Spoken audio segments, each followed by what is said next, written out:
Hello, everyone. I'm Greg Weaver. Welcome to the Audio Analyst. Pardon me.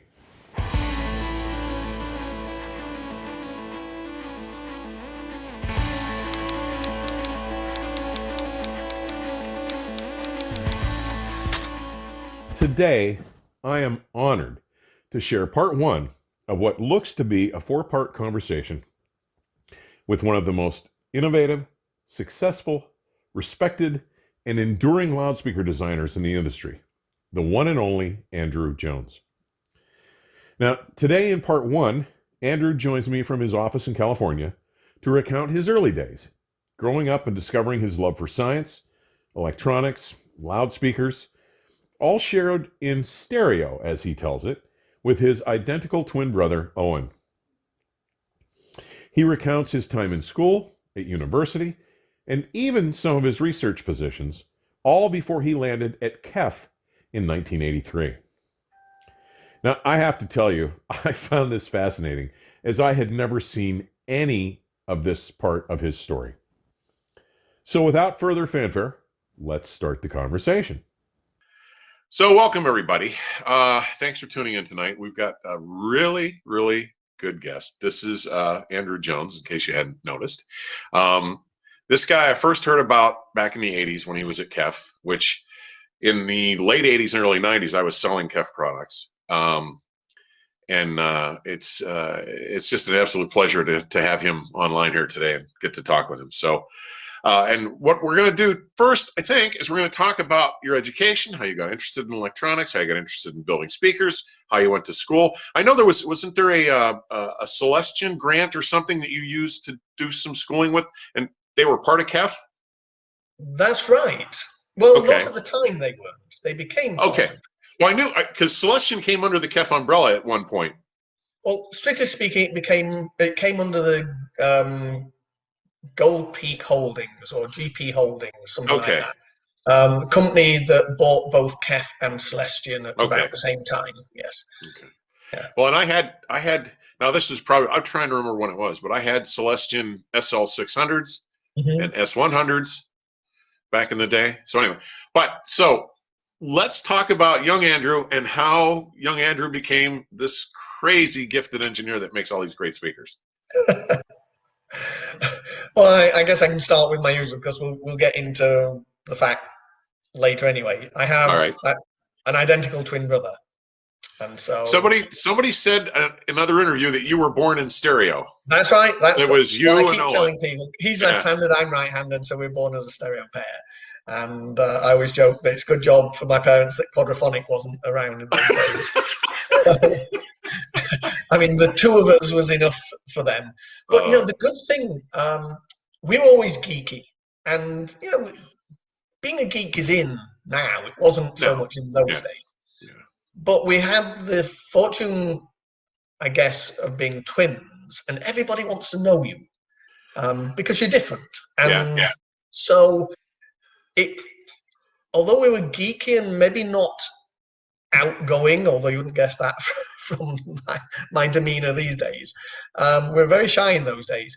But it didn't matter because as a twin, everyone came to you. So although we didn't develop social skills of outreach, at least people were reaching to us. And so we had a fun time, although being a twin gets tiring at times, just stand there and I'll turn my back and you switch positions and I'll try and guess which one is which, and again. Yeah. But, often we just run away before they turn back. But, I think we both got interested in the same subjects. Being geeky, our parents were happy to indulge us in any of the things we got interested in, and we were always interested in science. And got these simple electronic kits to build your own radios and things. So we'd have that spread all over the living room floor, and soldering iron hung up on the edge of a door, and it would just be left there for days as we were doing these projects. So our way of working was not at a table; it was spread out on the floor, laying down and doing everything. But as long as we were happy and interested in something, then they were also happy. And so we we got this electronics interest, along with eventually photography and the usual kinds of like-minded hobbies. But it wasn't until my father decided that he wanted a better stereo system. And we were reading electronic magazines in those days, not hi-fi Right. and such. Sure. So Yeah. Practical Electronics, Practical Wireless, Wireless World, and we'd read that a better stereo system instead of all in one in a radiogram is to have separate speakers. And so, Dad, you have to have separate speakers. So it probably at that point didn't end up with anything better other than the fact that the speakers were two separate speakers. And eventually we persuaded him to get the Videoton monitors that were tiny little two-way speakers that were the rage in hi-fi circles in those days as very, very affordable but good sounding speakers. So that's the system he had for quite a while, and he'd be playing records all the time, and so that piqued our interest in music. And then, of course, someone gave us a tape recorder. Oh wow! And it had got this little crystal microphone with it. Yeah. And on a Thursday evening at 7:00 was Top of the Pops, and we would tell everybody to be quiet, and we'd stick our microphone in front of the TV speaker and record the whole show so we could listen to the music afterwards. And so we're always doing those kind of things. And then because of the music, I guess we got interested in hi-fi proper. Yeah. So we started trying to buy hi-fi. And although my brother continued with the interest in electronics themselves, I veered off into speakers. I mean, before that, I was fully electronics. We were making little RF transmitter walkie-talkies, designed and built from scratch. The games console, the tennis thing where you got the two paddles going up and down. Yes. Ping pong, pong. I built one of those from discrete IC AND gates and OR gates and multi-vibrators and stuff like that, and even built a modulator to plug it into the TV. So now we progressed from the living room to the best room where the TV was. And now we've got all these electronics spread out in front of the TV because that's the only place we had a TV. So, all this kind of stuff. And they were just happy for us to do it. But I got interested in speakers themselves. And I don't know why. I don't know what it was about speakers that piqued my interest. But I started trying to build speakers. And I remember at one time there was a design for a transmission line speaker based roughly on the IMF TLS-80 transmission line speaker. And so I'll build one of those. And I managed to get the pieces of wood cut, but they remained under the bed for the rest of my life in that house because I never got round to putting them together. And this was always the problem. I rarely finished anything. Yeah. And now, did you cut all that by hand, or did you have power tools? I mean, because those can be complex. I mean, that could be some complex cutting. The Irving M. Fried stuff. Yeah. Yeah, my dad really enjoyed woodwork. He'd got a hut, a garden shed at the end of the garden, which was got his workbench and his tools, and no power tools, everything done by hand. So it was doomed to failure with my skill level. I remember one project I even started. Do you remember the Rogers JR149? So Jim Rogers was Rogers LS35A. I remember the Rogers 35A, yeah. Right, so he did a cylindrical version. It was an aluminium tube with wooden end caps and the reticulated foam wrapped all the way around that. And it was basically an LS35A in a different enclosure. And I thought that was really cool, and I'm going to try and build one of these. So I got a sheet of aluminium. I'm saying aluminium because this is my time back in England, of course. Sure, yeah. And made some wooden end caps, cut them into circles. And then how do I bend this aluminum round into a tube from a flat sheet? I didn't have any rolling stuff. So I had this magnificent plan. We'll screw the starting point onto the wood things at the end, then me and my dad will get out on the garden path, on the concrete path. He'll grab one disc, I'll grab the other. We'll keep rolling it back and forth. And once we've rolled it a bit, I'll put another screw in and then another screw in until I complete the circle. Yeah, that didn't really work. So, but then I started to think, even if I complete a speaker, how will I know it's right? How do I know what it's supposed to sound like? And I think to where I am now. That's a pretty serious question for a young man to ask himself, I think. Yes, that's what surprises me when I think back. And I start to think, well, don't I need to measure it? How do I measure it? And of course, no access to measuring microphones, but I've got my little, by now progressed to a moving coil Tandberg microphone, because I've now got a Tandberg reel-to-reel machine. So, and I can make a little oscillator, and I can maybe chart what it's doing. So in a very rudimentary way, I start to say to myself, don't I need to measure it? And if so, how do I measure it? And at some point, and I can't remember whether it was prior to going to university or during one of the summer breaks, I'd read Heiser's paper on time delay spectrometry. And so it must have been, we didn't have access to that at school. So it must have been, in my first year or so at university, I went to study physics and chose a university that had got an acoustics course specifically because I wanted to learn about sound and speakers and whatever. And so I was reading through all the Audio Engineering Society journals, and I read the paper by Heiser, and I thought, I could build one of those.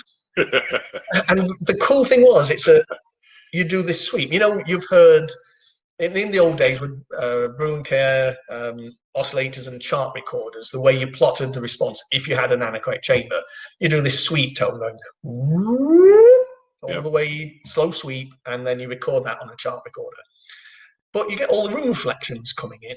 Sure. And what Heiser basically showed is if you put a narrow filter around the receiver, and you track its frequency with the transmitter, as long as it's on track and it moves at a certain sweep rate, by the time a reflection comes back, you've already moved to a new frequency, and it's outside the passband of the filter, so it gets rejected. So you just track it with the right delay for the speaker to microphone distance, and you reject the room. I thought, I can build one of those. I'd already built a synthesizer. I built a full Mini Moog synthesizer using all these 8038 voltage controlled oscillators. So I thought, voltage controlled oscillator can be configured as both the oscillator and a filter, and track them, sweep them, and it kind of worked ish. That's amazing. Those were early days. And so anyway, so all the way through school, we were geeks, always interested in these kind of things. And so when it came to selecting university, as I said, I went off to Surrey University, just outside of London, because as far as I knew, I'd been to visit. They have an acoustics course. I enjoyed my time when I went to interview. That's it. In one respect, where I should have gone is Southampton or Salford. Salford is near Manchester, Southampton's on the south coast. They are much more acoustics oriented. In fact, their specialties. This was a course. Even at that time? Sorry? Even at that time? Oh, yes. Yeah. And it's just, I didn't enjoy my interview at Southampton University. Salford was not physically a place I wanted to go to. So I ended up at Surrey. And although it wasn't the best choice in one respect, everything worked out fine, because look at where I am now. Look at where you are, yes. Yeah. So I get to the university and starting to make friends in the first week and talking to people. Oh, why are you doing physics? And a lot of people would say, oh, well, I was good at it at school and I wasn't sure what I wanted to do at university, so I thought I'll do physics. And that seemed so strange to me. But aren't you doing physics because you really want to do physics? That's why I'm here.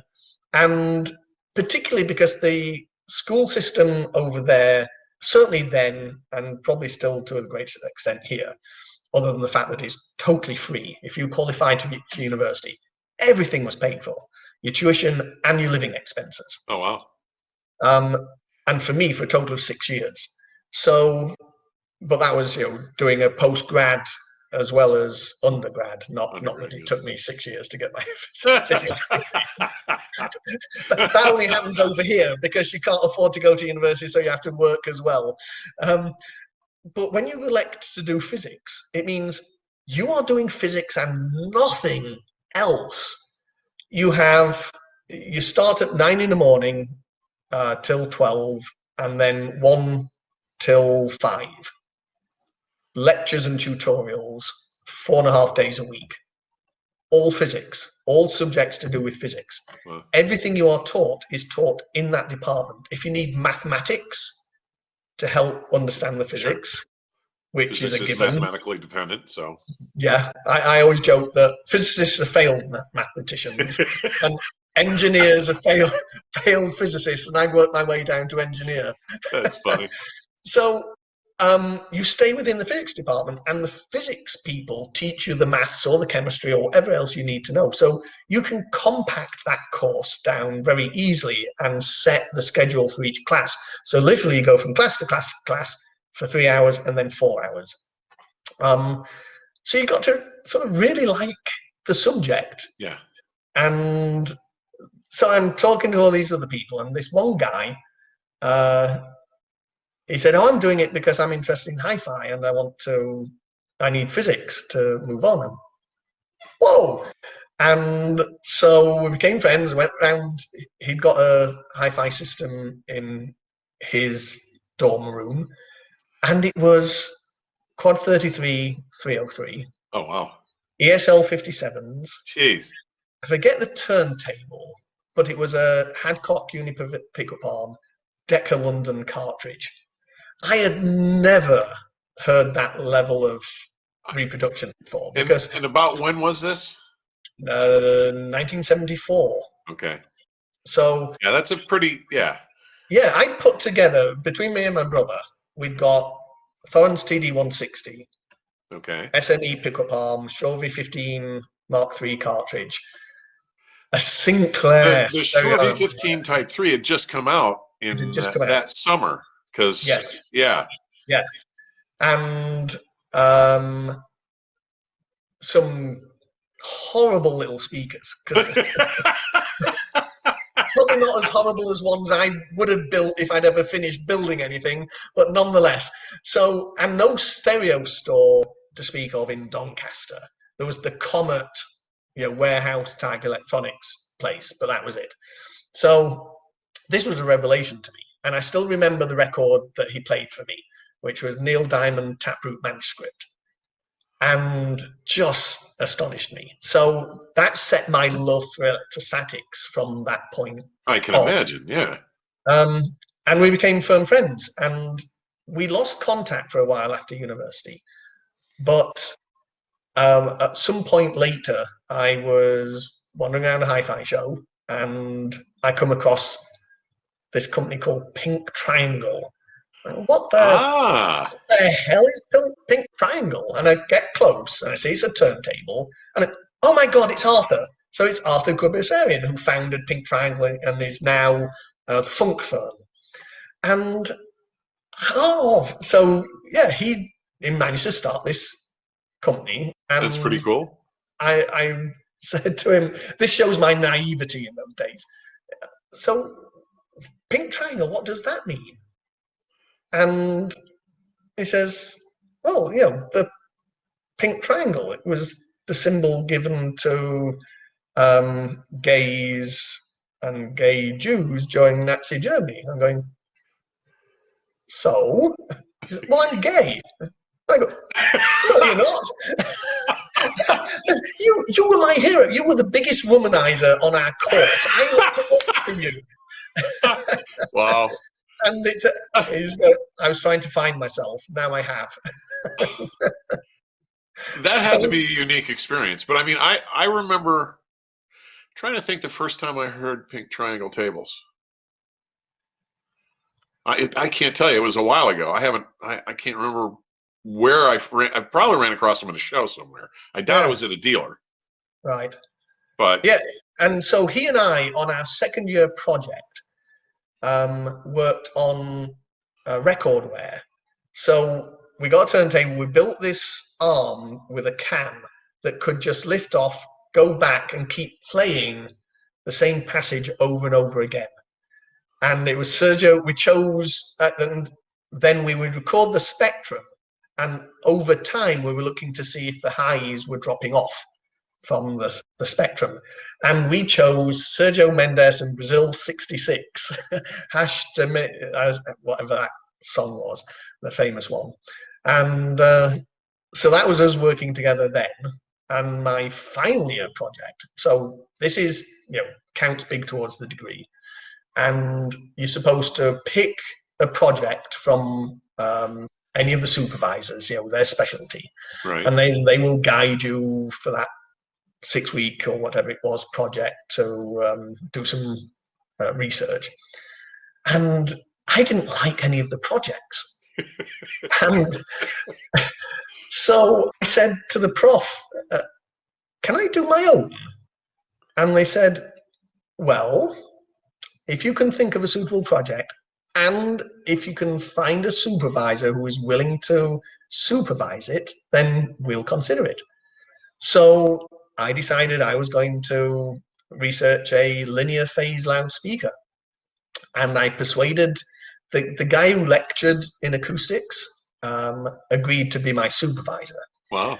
Which was good for me, not so good for him, because I knew he didn't have a specialty in speakers. Right. So he would largely leave me alone. So this was a scheme that you thought of that would work to your advantage. That's pretty clever. Yeah, I like as that. long as I can pull it off. Right? Yeah. So, and I did, and in fact, I won the project prize, which gobsmacked me because the other guys were doing advanced research in quantum mechanics. That's all mathematics and stuff. Yeah. And that, in fact, was the specialty of the department because Professor Jackson, she was the country's first professor of physics department, woman professor. Okay. And she was a quantum mechanics specialist. And I won against all of that. So I thought, it paid off. So that was my life at the university and getting to more and more into hi-fi.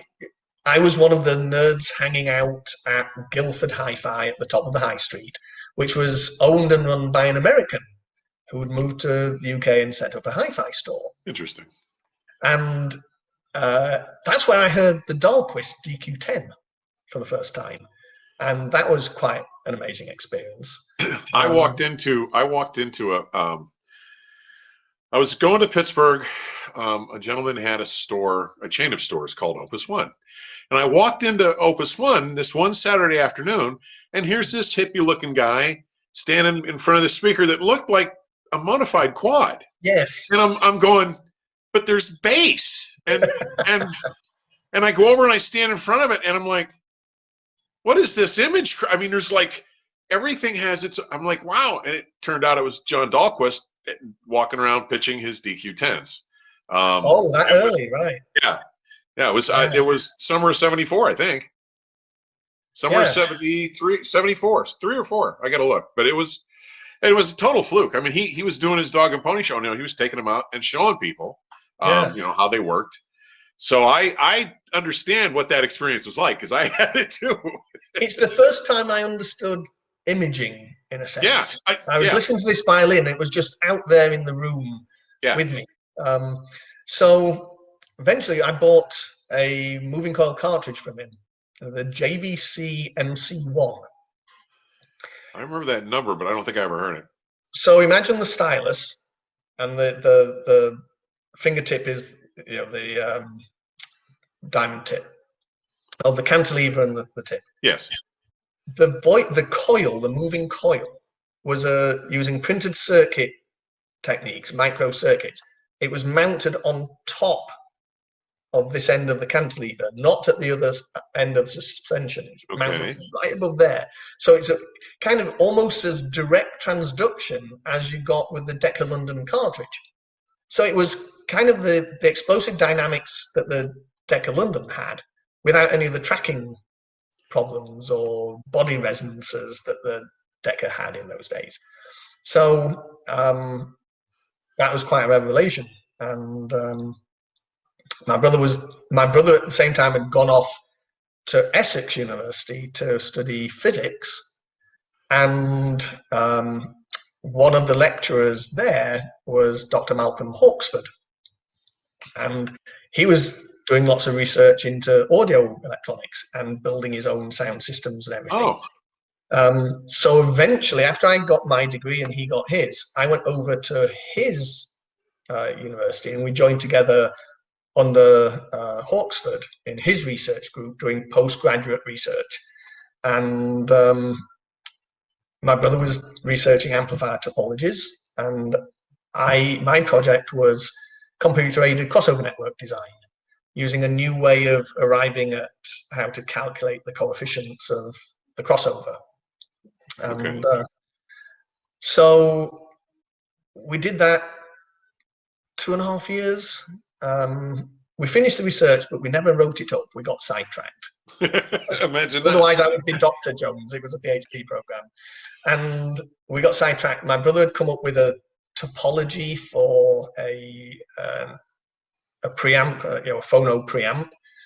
And it was very novel and sounded good. So we decided we were going to try and manufacture it.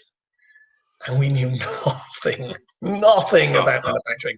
And and add to that my record of never really finishing anything. That was a disaster. We rented this garage space, put in benches, bought components, got printed circuit boards made, got front panels made. It was but we never, that.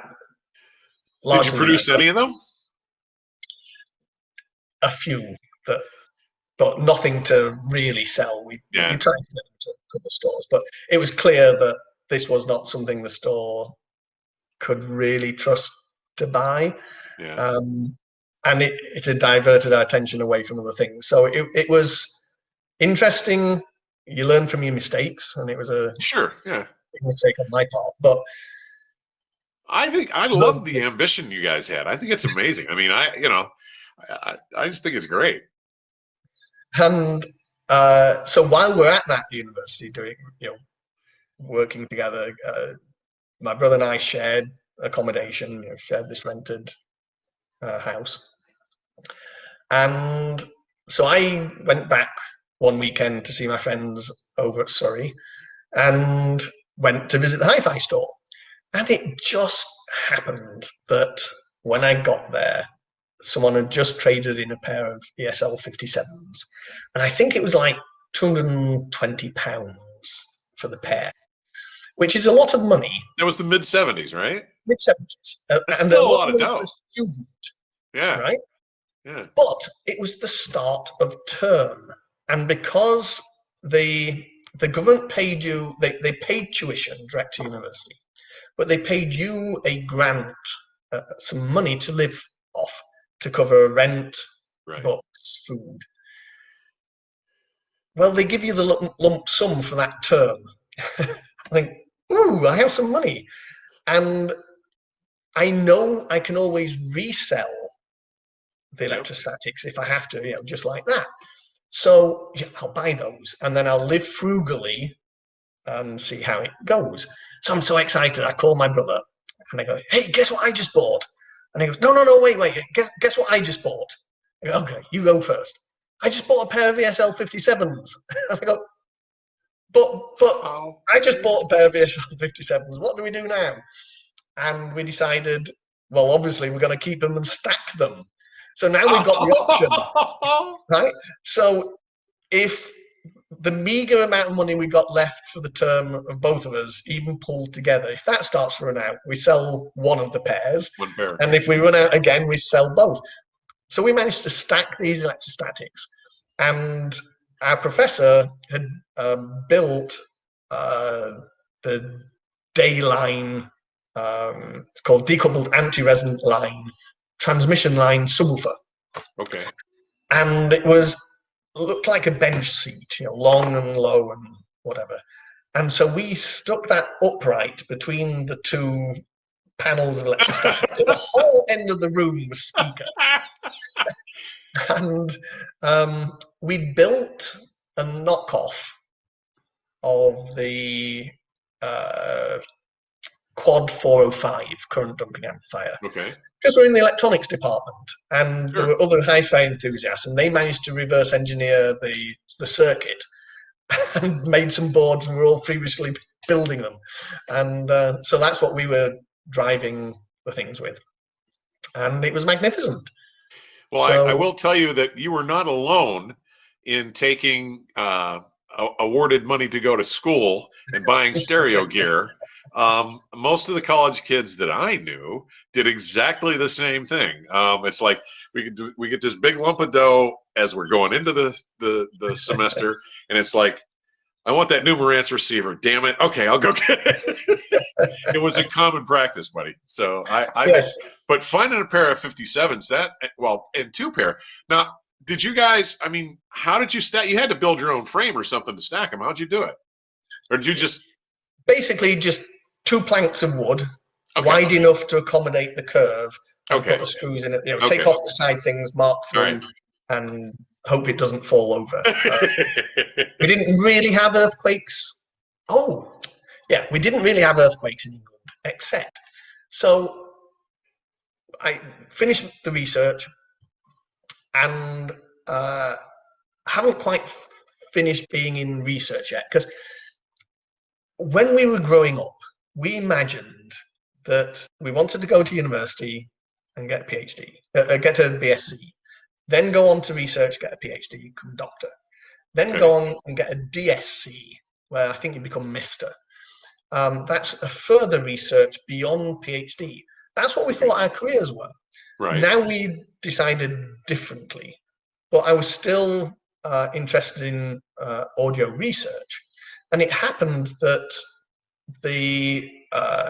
along the hallway in our electronics department was a department that was doing research in active noise control.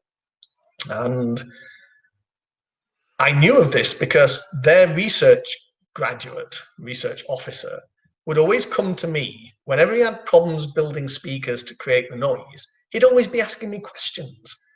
And when he left and they started to advertise the post, I went along to the professor and I said, well, you need me because your guy was always asking me how to do the speakers. So why don't you just employ me directly instead? So I got the job. So that was another 3 years of research. And this is where the interesting connections come, because almost in my first week, I go in, and the way they were doing noise cancellation was they were working on engines.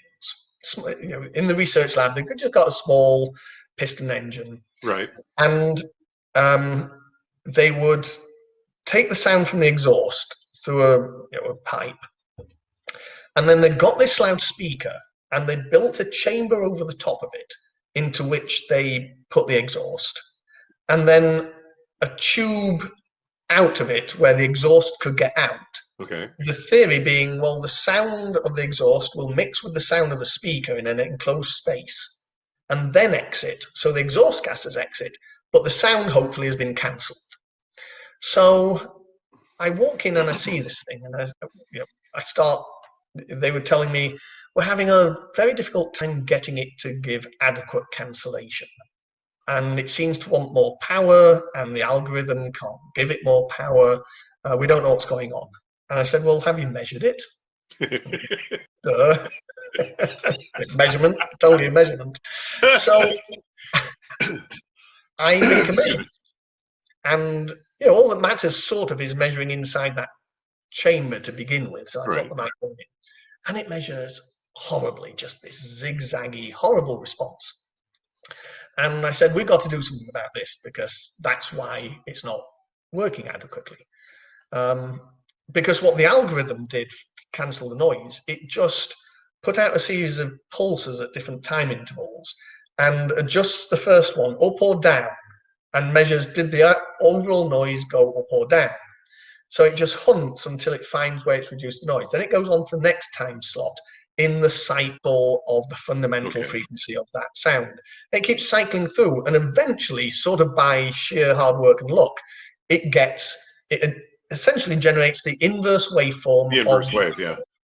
Right. So it's an iterative process. And it didn't seem, I guess that was way too, well, it seems kind of an obtuse way of trying to do it. I mean, but don't forget, if you were to listen to the sound and take that and just invert that. But that doesn't work, because it doesn't. You can't just invert the sound, because the speaker doesn't have a flat frequency response. Oh, that's true. And and this is 1977. It's before the availability of DSP chips and anything like that. Yeah. So you can't just do invert and transforms and things like that. So it was that first week,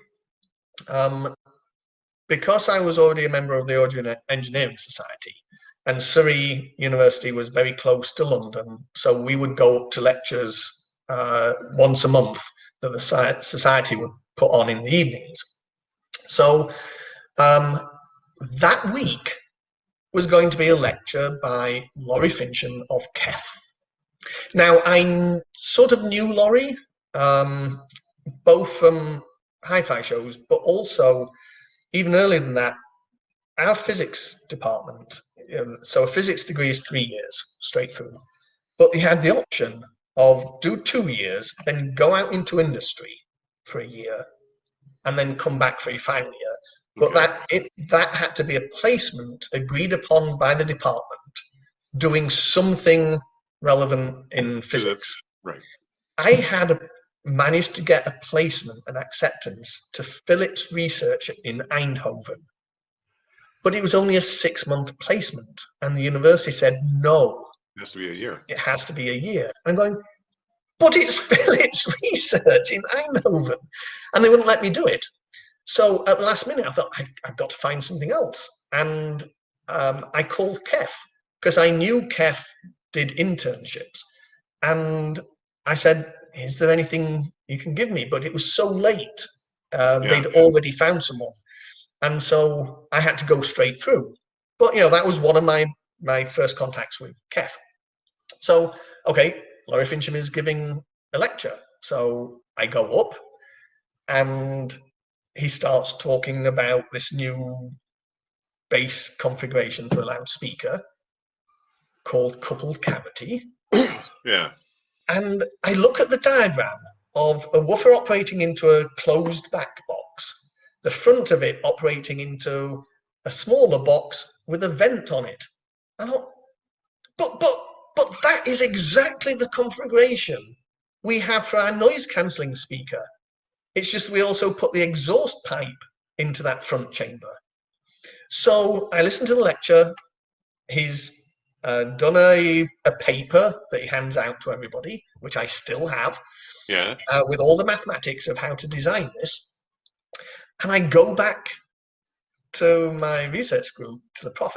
Look what I just got. This is how to design it properly. So I did the maths, worked out the volumes, got our tech to rebuild all the cabinets, turn it on, boom, it immediately hunts down and cancels the noise, and everyone's going, right? So I was basically using that coupled cavity work before KEF ever did. Before KEF did, yeah. In earnest. They'd done the research and the experimental stuff on it, but they never actively used it in the real world. Yeah. So, but we then got this project of doing noise cancellation on a ship. So where Essex University was, Colchester, is near the North Sea. And there were these vessels that supported all the North Sea oil rigs. And they would go from there up to the rigs and up to Edinburgh and back and forth. Well, there was this interesting project because at the time, if you're in heavy fog, it was a requirement that one of the seamen would stand outside on the bridge wing, outside of the cabin, Right. to listen for foghorns as an extra safety measure. Sure. But it was very fatiguing because they got all this low frequency, about 30, 35 hertz noise coming from the ship's engines, from the funnel, the stack. Right. And it was fatiguing to be out there for a long time. So my research group had got this project going to build a noise cancellation unit on top of the stack to cancel the noise from it. So I was building the speakers for these. So I got ATC 15-inch bass drivers. Okay. So I built a double cabinet, a couple cavities. So each driver operating into a rear chamber, then the common front chamber with a vent out. I built 5 of these, so 10 15-inch drivers, put it around the stack. I could produce 130 dB at 35 hertz at 1 meter. Wow. And driven by about 6 kilowatts of amplification. So I got to know Billy Woodman at that time, who founded ATC, because I was doing this research project. I'd go up to his facility in London, collect the drive units and come back. And anyway, so we build this thing. It works wonderfully. But prior to fitting it, I was into folk music and folk dance. And the guy who was in charge of the university mechanical engineering support group, anything you need building, you go down to him, he builds it for your research. And he was a folk musician. And his group used to perform regularly around the area.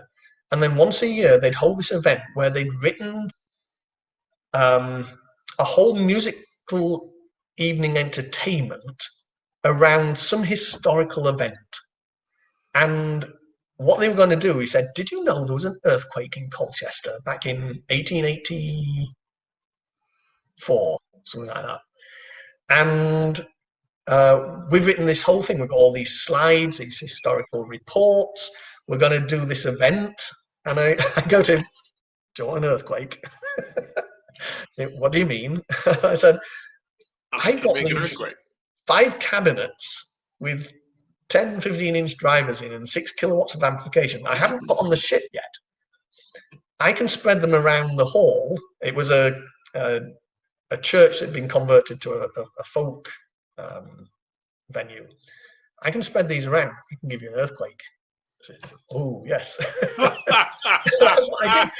I got some pink noise and an equalizer and fiddled about with it in this hall. And it sounded magnificent. So at one of the choruses, where they start to mention the possibility of an earthquake, I just turn it up just a little bit. So if you were very astute, you'd go, I think, what's that kind of rumbling? And then next chorus, up a bit more, and then people are starting to wonder. And then when the earthquake happens, boom, turn it up full, and the whole church. Imagine a church with all this low frequency noise, just going, and it scared the hell out of everybody. So that sounds like a fun way to apply something, though. I mean, if you're gonna do it, I mean, I think it's. I'm honestly surprised that you said what, 6 kilowatts?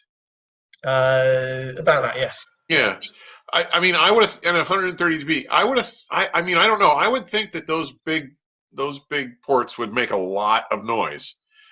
I don't have no idea what kind of sound pressure level they're putting out, but I would think it would be pretty tough to counter that. So for you guys to be able to do it, I mean, to me, that says a lot.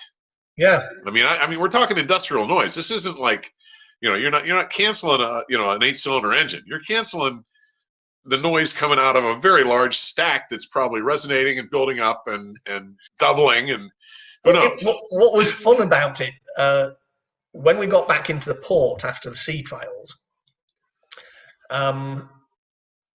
we'd also recorded the cancelling waveform so we could do some research on it. And so we're in port, engines are off. Prof decides, let's play back the recorded waveform so we can listen to it. Yeah. Well, I didn't know he was up at the top of the stack at the time he said this, and I turned it on, and he got his head right by all those speakers. So that didn't. I'll bet that was interesting. But the next thing happened. The captain of the ship came running around. He thought someone had turned on the engines again, and yet we're docked because he heard this. Yeah. So that's funny. It was fun doing that. I'll bet. So, but I was still, although I was researching and doing speakers, it wasn't hi-fi, and I was longing to get into hi-fi. So I happened to be at a show one time and bumped into Laurie again, and I was chatting with him, and then a couple of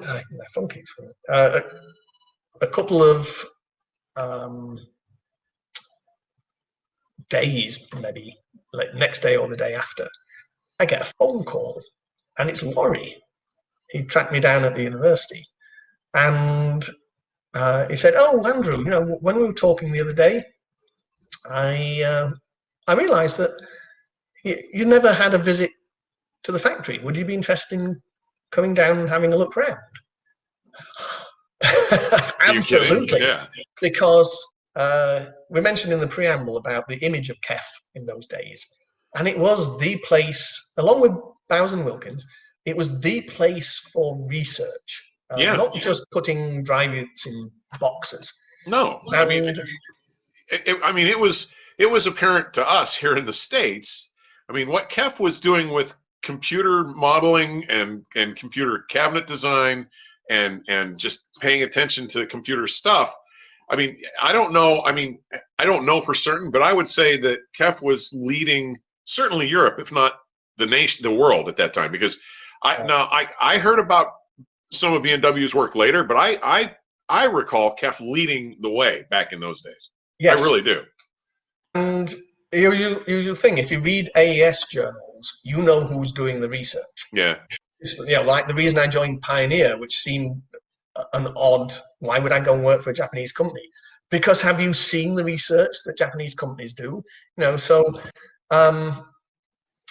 this idea of being able to go and visit and look around KEF was just, wow. Yeah. So absolutely. So we made the arrangements. But after I put the phone down, I was thinking, well, I've known him sort of for a while now. Why now did he ask if I wanted to come down? And I thought, what did I say to him? And I remembered talking vaguely about one of these days I want to move more into real hi-fi. I thought, is this a job interview? Is it just a subtle way of giving me a job interview? So I thought, find a suit. So I'm not sure I actually wore a suit, but I certainly had a jacket. And I can't afford anything real because I spent it all on quad-electrostatics. Absolutely, yeah. So I go off down to the factory, and sure enough, it is a tour, but it's also an interview. And at the end, he said, "Yes, we're going to offer you a job." And it's the idea that my first job in hi-fi is to work at KEF, just amazing. And that evening, we drove off together up to London for the AES lecture. And so then, because he said, it was clear that KEF are heavily involved with AES, and you had to be a member. You're not allowed to be a KEF engineer without being a member of the AES and supporting it and going to the lectures every month, no matter what the subject is. And then next day, he calls me up again, and he said, "Oh, Andrew, I hadn't realised by the time you left, because we were in a bit of a hurry to get to London, I didn't have you fill out the application we need an official application for this job that I offered you. And I don't have all your details. Okay. He said, how do you spell your last name? And I'm going, E40. Kind of, what do you mean, how do you spell my last name? And I heard this laughter at the end of the phone, and laughter from what was clearly other people in the room. Yes. Basically, this is look. He wasn't going to admit that he couldn't remember my name. He knew me as Andrew for so long. He didn't really remember Jones part of it. And he wasn't going to admit that to me. That's funny. And he'd asked everybody else, but nobody else remembered either. So he thought he'd get clever by asking me how to spell it. And it was, unfortunately for him, Jones. So I kind of never let him forget that. I imagine, yeah. That's funny. So, so then you got a formal offer to go to CAP. Yes. And this was what, about 82 or 3? 83. Yes. Yeah. 83. And I was so nervous. I can imagine. Especially on my first day. The idea that kind of, who am I to be able to have a job at KEF? What do I know kind of thing. It's always this self-doubt. Sure. No matter how successful you are, there's always some degree of self-doubt. Oh, certainly. Will I do it this time? How can I make this speaker better yet again? Right? But this is, they're employing me. I'm supposed to do. And he made clear early on that, look, you're going to be in research, and we can't afford to put you into product design because we can't afford the mistakes for product design, blah blah blah. And fine, and that's okay as long as I got interesting research work. And when I went down for that interview, they were working on 2 things. They'd started work on the 1042 couple cavity. Yes. I had a pair. Briefly. And I don't know whether I was cheeky enough in those days. These days, I'd have said, you do know that I was building these before you, based on your mathematics. But then also on the KM1, that studio monitor.